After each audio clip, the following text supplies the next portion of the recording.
Hi everyone, this is Bitupan here. Welcome to Mindful Talks, where you find amazing people talking about their experiences and their knowledge in their fields, and you get to learn a lot from them. My today's guest is Dr. Mukesh Batra, who is the founder and chairman of Dr. Batra's Group, which is the first and world's largest homeopathy corporate. In a career spanning 4 decades, Dr. Batra has treated over a million patients, including presidents, prime ministers, and renowned personalities, and changed the way homeopathy is practiced in the world today. He has been honored with several fellowships and over 50 national and international awards, including the Padma Shri, which is one of the highest civilian honors. He was mentioned in the Limca Book of Records for becoming the first ever cyber clinic to offer online consultation to over 4.5 lakh patients every year. He is the first homeopath to be awarded honorary fellowships from British and American professional institutions and the only Indian homeopath invited to address the Academic Pediatric Associations at its international convention. He has authored several books, including Healing with Homeopathy and 13 Steps to Bloody Good Health. The Dr. Batra Group sponsors the annual Dr. Batra's Positive Health Awards to honor people who fight against disease and disability. And he donates the proceeds of his annual photography exhibits for charitable causes. He has over 160 free clinics across India for homeopathy and provides free treatment to their partner NGOs. I feel honored and privileged to have him on my show for a conversation, and we'll not just talk about homeopathy but other aspects of health as well. I'm excited to talk to him. Let's get started. Mukesh sir, namaste sir. Thank you so much for joining. How are you, sir? Namaste. Wonderful to talk to you and very happy that we can chat together. Yes, sir. I am honored, sir. Uh, Sir, in this podcast, we'll try to make, we'll not just talk about homeopathy. I am going to ask you a couple of things about, in general, health, but also we'll try to make homeopathy very simple for people so that with just few sentences, they can understand what exactly is homeopathy. Sir, for that, to start off with, can you briefly tell about the history of homeopathy in short, or how it came, when it came to India? If you can share throw some light on that. So, homeopathy is actually one of the youngest sciences in the world, medical sciences in the world. Hmm. It's hardly 250 years old. It Okay. was founded by an MD doctor who's, a German doctor from Germany. Hmm. And he then, stumbled into homeopathy through one of the experiments that he was making. And he Hmm. came out with the philosophy of likes, cures, likes. Likes, Right. cure, likes is very, very similar and based to vaccination. Today, we Hmm. all talk about vaccination. We are saying Right. that you must take a vaccination against COVID, but Right. homeopathy is based on the same philosophy. So, Hmm. what causes in a sick person, what causes in a healthy person, then cures in a sick person. So, for Hmm. example, if you're taking a little bit of some, bacteria in your body, then the body reacts to it. And by Hmm. reacting to it, it then builds natural immunity against it. So, Hmm. that's the basic principle of homeopathy. And it's easy to understand this way. It came to India through the court of Maharaja Ranjit Singh, Oh. in the Punjab. And Hmm. there was an Austrian physician, Dr. Honigberger, who actually brought it to India. Oh. The Maharaja there's an interesting story. The Maharaja had a sore throat and he had a paralysis of vocal cord. And so he could Hmm. not speak. So he heard that there was some famous homeopath in Europe. And so he invited him to his court. Hmm. And the first homeopathic medicine that was given in India was a medicine called Dalkamara.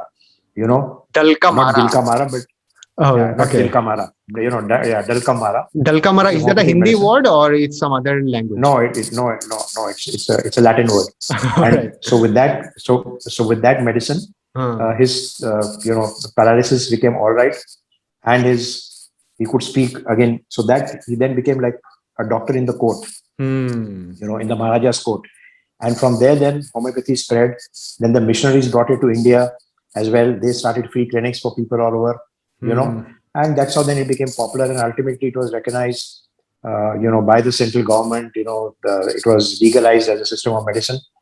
And now, of Hmm. course, it's under Ayush, which is Ayurveda, Yoga, Unani, and homeopathy.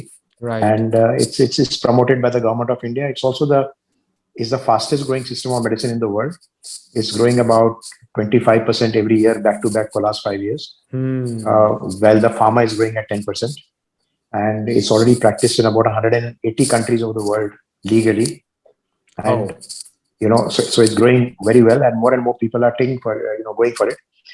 One Hmm. reason why people are going for homeopathy also is because it is holistic and it is Hmm. safe. People Hmm. are today very worried about what is called iatrogenic disorders, which is side effects from chemical medication. So they Hmm. keep looking for safer. They keep looking for safer options. You know, and homeopathy is one of them.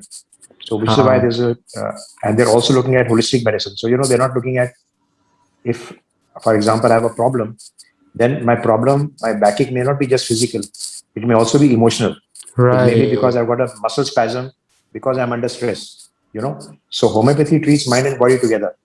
It's Hmm. holistic treatment, and which is why then again, more and more all over the world is getting popular. So I think this, in brief, is a little history of homeopathy and basically how it works.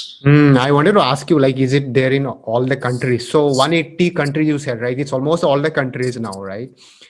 And Yes, at least the countries that we know of. huh, right. Yeah, And I think there are a lot of myths also about homeopathy, misconceptions among people that yeah. because last couple of days back I had one of such talk show with one of the Ayurveda doctor, and he also said that there are a lot of myths among people about Ayurveda. But for homeopathy, Yes. probably these are the some same myths that is going to be there among people's mind. So I think most people think that homeopathy is a slow process. It's a slow treatment. So is that right, or it's a myth? What's the truth, sir? So I think you answered the question yourself because you asked whether it's a myth. I mean, Hmm. obviously it is a myth. It's something that people think because very often they go to homeopath in the last stage of the disease. Very Hmm. often they go to homeopath when there's a chronic problem. So Hmm. when you have a problem, like for example, a migraine for 10 years, then you don't expect that it should be all right in 1 day or 2 days. Hmm. Well, what Right. happens is that in the other conventional system of medicine, you Hmm. take a painkiller. So because you take a painkiller, the pain disappears, but Hmm. it comes back again. Next morning, after 2 3 days, you have a headache again. So you're Hmm. not really curing the problem. You're only suppressing it. You're only Suppressing it. palliating it. You're Hmm. only getting rid of the symptom. But the Right. migraine still remains, and the migraine continues for 10 years. So with homeopathic medicine, if it takes 10 months to get rid of it totally, you think it's a long time, which is not Hmm. actually true. You know. So it's all relative, and I think that also for acute problems like cold and cough, of course, there's a joke about it, and they say that you can treat a common cold either in 1 week or in 7 days. With medicine or without medicine in 7 days. Okay. So you've never heard of, it's all, we always say a bad cold. We never say a good cold. You Hmm. know, so it's a lot of problems are also self-limiting. The body heals itself, it corrects itself if it's given time. But in acute problems, homeopathy works very quickly. In chronic Hmm. problems, it takes some time, and that's why that impression has come that homeopathy is slow. Hmm. When I was a child, I used to go to homeopathy doctors. My mom used to take me there, Mm-hmm. and what I remember is that homeopathy is all about. I used to get some tablets, white tablets, and they used to be tasty. I Yes. used to like them, and I think Yeah. one more thing is that people think homeopathy is only about some round tablets. So I think Yeah. the medicines are more than that, right? Homeopathy has some other medicines also. So what exactly is that? Can you throw some light on that?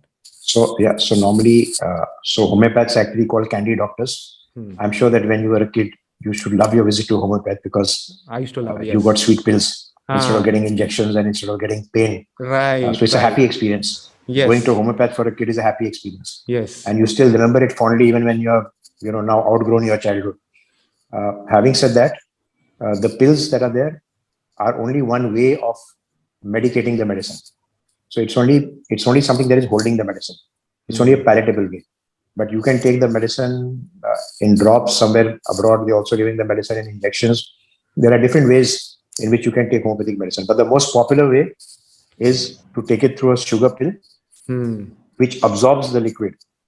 And so it stays over there for many years, which Hmm. is why, the impression is that, but in that pill, the tincture goes, which is like what we call the mother tincture, which is Hmm. the source of the medicine. Now, Hmm. that source can be prepared from 2000 different plants and 2000 different vegetations, you know. Okay. So it all looks alike only because the end product is the pill, the way Hmm. you see it.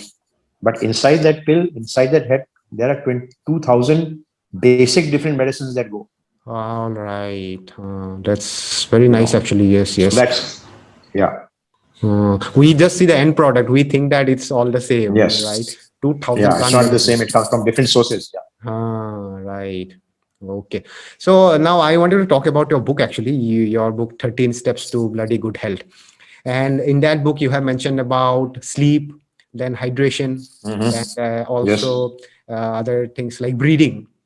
So I want to talk Mm. about sleep, sir. Uh, how important is and what is a quality sleep? First of all, people think that sleeping longer is good, which is not, because you need quality sleep then quantity sleep, right? Can you talk something about the importance of sleep and how it affects the health? Okay, I think it's very, very important. That's why it actually, forms the first chapter of my book, Hmm. 13 Steps to Bloody Good Health. I started with sleep. I started Hmm. with sleep for two reasons. One, of course, is because I think it's very important because today 93% of India is sleep deprived, Hmm. and I'll come to that a little later. But also, aside as a joke, I thought if people can go through the chapter of sleep without sleeping while reading my book, then I know I've made a good book. So, sleep. So, sleep is very important. And in India, everybody is sleep deprived. Now, why are we sleep deprived? Because we're doing too many things. We are not digitally detox. We are all the time on our computers, on our systems, on our iPhones, on our iPads. We're always Hmm. watching something on YouTube, you know. Right. And so this blue light which comes into our system is actually not good. It kind of takes away the melatonin from the body, reduces it, which is why Hmm. we don't get good quality sleep. Sleep Right. again is divided into two types. One is REM, which is rapid eye movement, and the other is non-REM. Right. I Now, the know. one that you talk about is the REM, which is the non-dream sleep. Hmm. Which is the sleep. Which is the sleep where you're actually going into. Uh, and the other one is where you are kind of half awake. Hmm. So the quality is not very good. So really, there's a myth that you have to sleep 8 hours, 10 hours, whatever. Every body is different, and everybody needs their own level of sleep. So Hmm. yes, the normal is 7 to 8 hours, but there are people who sleep only 4 hours and 3 hours, and they're still fresh the whole day. So it is really the Hmm. quality of sleep that is important.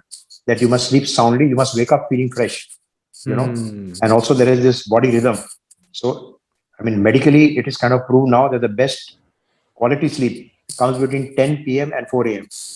So All as long right. as you can sleep those 6 hours from 10 p.m. and 4 a.m., you are Hmm. going to have the best quality sleep.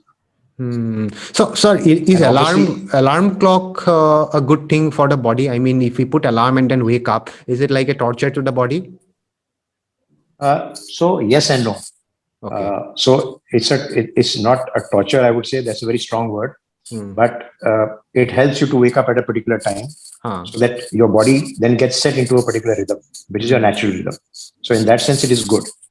It is Hmm. not good because your body should wake up automatically. So the Hmm. idea is, sleep is a habit, you know, Hmm. and sleep is a discipline. So if you don't have a habit and if you don't have a discipline, you're not going to. So you need to sleep at the correct time. Hmm. So you're making sure that I'm going to bed by 9:30 so I can sleep at 10 o'clock, or whatever. Then Hmm. it comes out of discipline. If I'm going to party every night or I'm going to go somewhere and drink, I'm going to come back late, you know, I would never be able to have the discipline of sleeping at a fixed time. So you need to Hmm. sleep at a fixed time. You need to wake up at a fixed time. Fixed time means not exactly on the dot of the minute, but around that time. Right. And obviously, if you wake up early in the morning, you get the sun rays, you get vitamin D. You're not deprived. You're Hmm. fresh for the whole day. Your mind is most alert. You know, at that time of the day. Hmm. So your most productive hours are really in the morning time, which is why you Hmm. see most thinkers, writers, they get up at 4 5, they write their book for 2 hours in the morning, and then Right. they have breakfast, then they go for a walk, and then you know uh, they part the rest of the day. So similarly, even for digestion, from 10 to 4 is the best time for eating something. Hmm. So I think all of this is also written in our old textbooks. I don't think we are just following it today. It's just a Huh. matter of discipline, of leading a disciplined life, of making sure that you do have good habits, Hmm. which are healthy habits, and I think that will keep you fit. That's it. It's Hmm. not rocket science. Hmm. So, since you It's mentioned discipline. about textbooks, I have a question in my mind. I read somewhere that Yeah. there is mention of homeopathy in our ancient Vedas also. Is that true, sir? So not really. It's like I said, homeopathy is just 250 years old, and the Vedas are 2000 years old. Huh.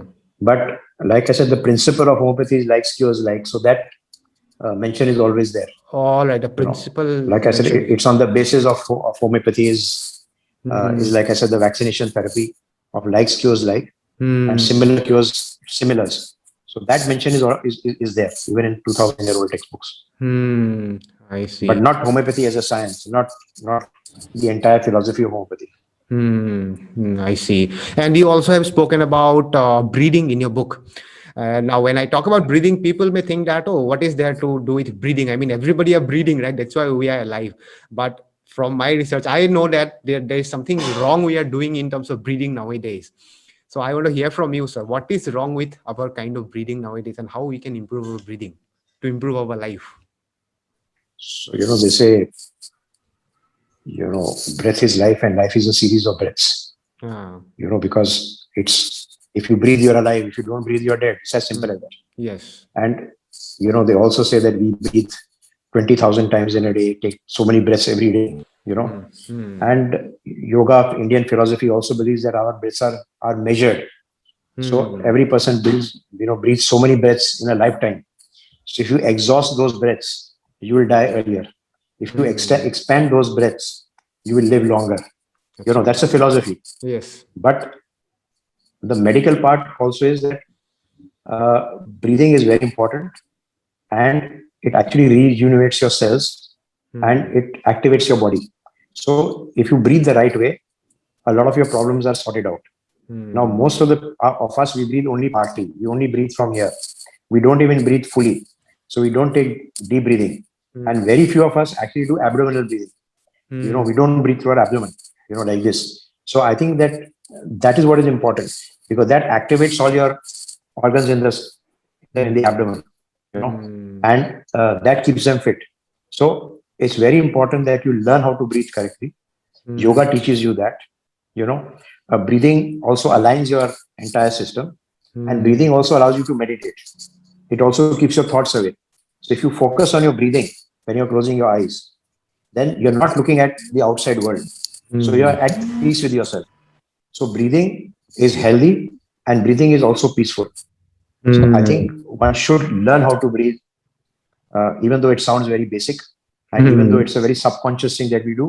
But how to do it correctly is something I think a yoga practitioner can teach. Right. I think one thing people Uh, can learn, they don't have to go to yoga practitioner. Only thing they can do is deep breathing, because we do not do much physical activities nowadays. So we are just sitting, and as you mentioned, the breath actually goes till our chest only. It does not go till our lungs, yeah, which is very important. It has to go, right? yeah.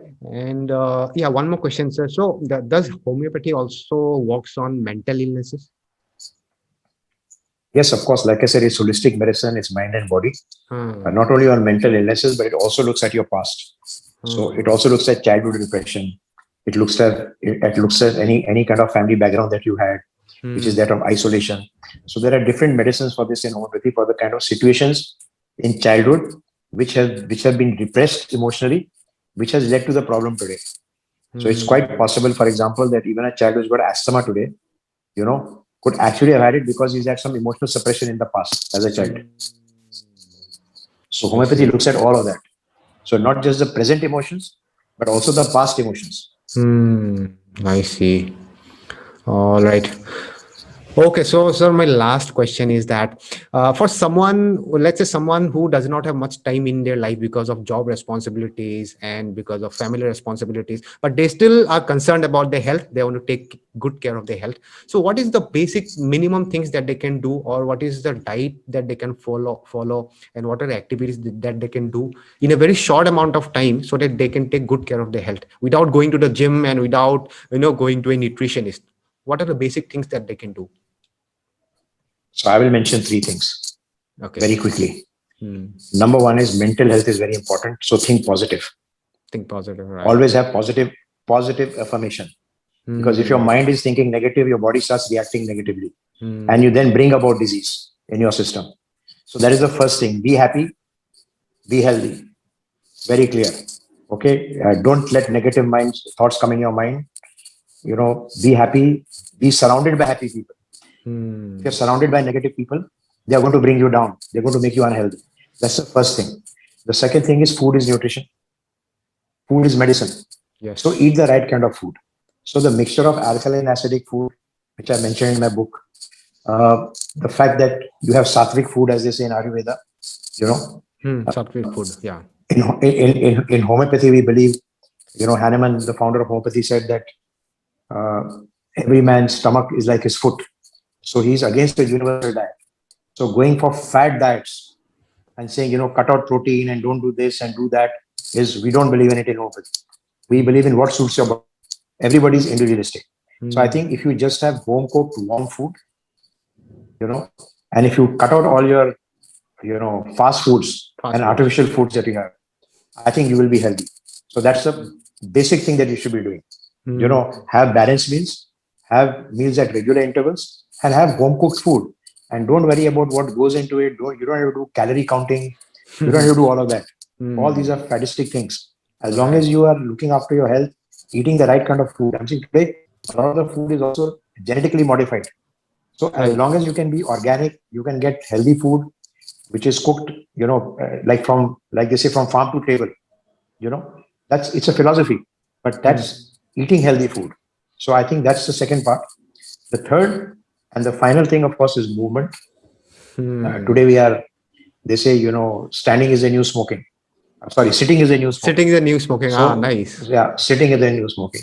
So you got to get up and walk every 20 minutes. And the best thing that we can do, to close this conversation, and I always say this, is take the 11 number bus. 11 number. What? All right. Okay, by walk. Okay, so walk. So the best sex, you don't need to go to the gym. You don't need to do anything else. I mean, it's okay if you can afford it any of the time. But what really works for you is mobility. And therefore, if every 20 minutes you get up and take a little walk and come and sit down, Wow. or if you walk for 45 minutes every day, or 1 hour every day, whatever it is, I think you're mobile, and that is going to keep you fit. So three things: mental relaxation, Mental. Because the eat mind and eat the the body right are kind of food, connected. So if we think positive, our body will be healthy. First point. correct, Second point is and food is medicine. eat. Yeah, food is medicine. Eat right. Uh, And the uh, third is that sitting is the new smoking. So start moving. take And 11 now number it's my bus. time to get up. Now it's my time to get up and start moving as well. So thank you for the interview. Oh, no. If Nice.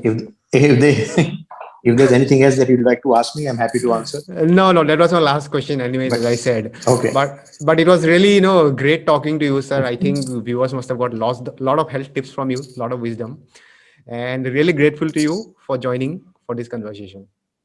thank you, thank Thank you, you, sir. thank you very much, and Thank all you, the sir. very best to you. And keep up all the wonderful work that you're doing. Thank you. Thank you, sir.